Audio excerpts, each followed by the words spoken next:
Welcome back everyone, it's Halo 4 Tutor with my very first Halo 4 multiplayer gameplay commentary, including my signature tips and tricks that you can use to start winning more games right away to get an upper hand over your opponents. You're going to have a lot more fun, and I've got so many incredible tips and tricks ready to go, so I'm just going to jump right in. We're going to get started.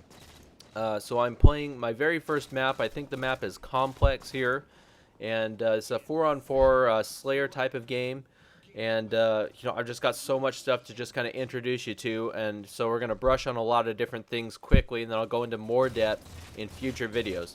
So the first thing you want to do before you even play your very first game is you need to go into the Start menu and choose a controller configuration that works for you.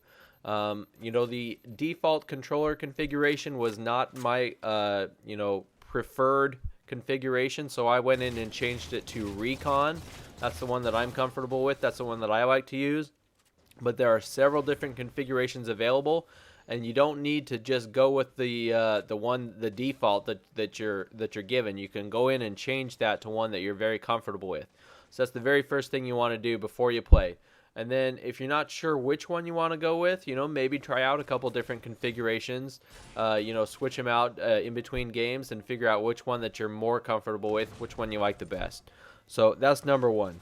Number two, let me go over the HUD display here, which is what you see on the screen, and just kind of walk you through a couple things. In the upper right hand corner, that's your weapon. That tells you how much ammunition you have, whether you need to reload, and so forth. I'm not going to go into too much information there right now.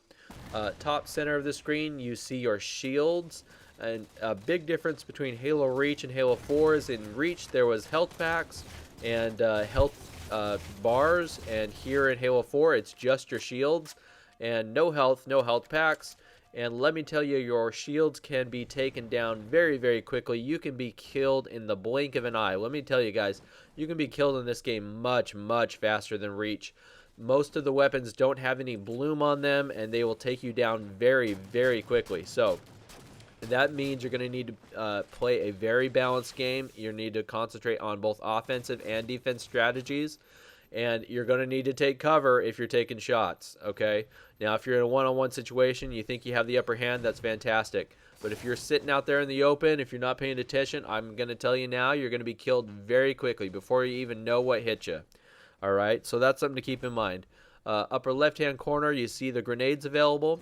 Down in the lower left-hand corner, you've got your radar, and that's going to be a very useful tool, especially as you're playing new maps where you're not very familiar with where you're going or what's around you. That radar is going to be very, very helpful, so make sure that you're using it, okay? Right above the radar, you see a little box with kind of a circle that's making its way around that box. Now, what that is a ordnance drop, right? And as I continue to kill and earn assists and kills, I'm earning points. And those points are creating that little loop around the box. And once that loop is complete, then I'm prepared for an ordnance drop, okay? And what that means, I'm going to be able to choose between a couple different power-ups and weapons, and whichever one I choose is going to drop down on the screen right in front of me, okay? And this is a new feature. It's really kind of interesting. It's going to change the way that you play the game a little bit. So let me tell you, you want to keep an eye on that ordnance drop, and when it does become available and you make your selection, it's going to drop wherever you're looking, okay? That's very important. So you want to make sure to either look at the ground or look at like a wall right in front of you, okay? If you are looking off on the horizon or you're not paying attention, that thing can drop nowhere near you. And what's going to happen is your opponents are going to be able to pick up your ordnance drop and steal those power-ups from you. You do not want that to happen. So make sure that you're very careful about where you drop your ordnances, okay? That's a very critical component of the game. The other thing to keep in mind is if you notice that your opponents have thrown down an ordnance that they did not pick up, go ahead and steal it. I do that a couple times in this game, and it does provide an advantage. So that's kind of the way the ordnances work. I'm going to get a lot more into those in future videos. For now, I want to keep talking about the HUD here. In the lower right-hand corner, you're going to see the point counter.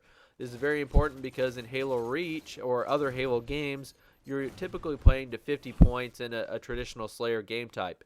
Not here. Here we're playing to points. It's very different. You get 10 points for a kill, 5 points for an assist, and I think you get some points for sprees and other events. You know, I'm going to have to tell you a little later on exactly what the points are and how you earn them. But needless to say, it's not simply picking up a certain number of kills. You're playing to a specific number of points, okay? That's very important to keep in mind. I'm going to get a little bit more into that later. Let's see what else. You know, if you just picked up the game like I did, you haven't played it very much, you're still trying to figure out, you know, get your bearings. One overall tip that you have to keep in mind is that on a new map, you're always best off trying to stick with the highest ground possible. If you can find just the highest elevation, you're going to have a lot of excellent visibility points. You're going to be able to look down and shoot down at your enemies, and you're probably also going to be able to retreat if necessary.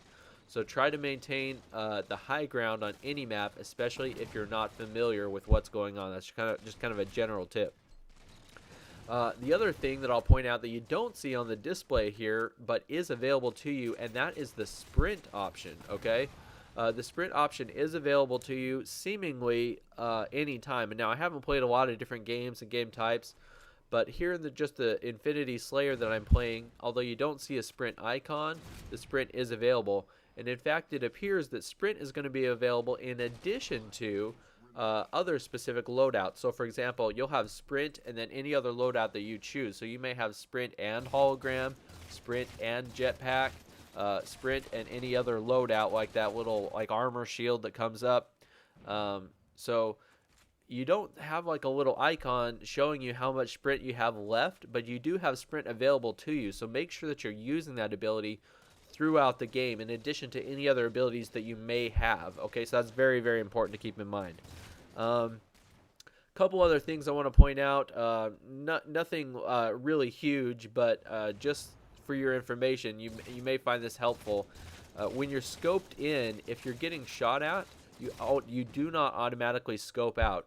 And that kind of threw me off a little bit in my first couple games because, you know, if I'm scoped in, typically when I get shot, you'll scope out, and that's kind of an alert to you that you're getting shot.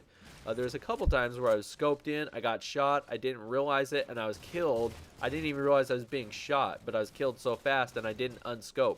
That's something to keep in mind, especially if you have the sniper. You're going to be able to take that extra second or half second to line up that shot, because even if you're getting shot while you're sniping, you're not going to come out of the scope. You're going to be able to line up that shot and take them down. So that's something very important to keep in mind. Another thing to keep in mind, there is no friendly fire in this game, at least as far as I can tell. So you don't have to worry about betraying your teammates accidentally or having your teammates betray you. So that's everything I've got for you so far today. We're running out of time, but hope I've been able to give you a couple introductory tips and tricks that are going to help you jump right into the multiplayer and hit the ground with, just hit the ground running, start winning more games right away. Please make sure that you've subscribed to have a lot more tips to come. Please add this video to your favorites. Please like, comment, and subscribe.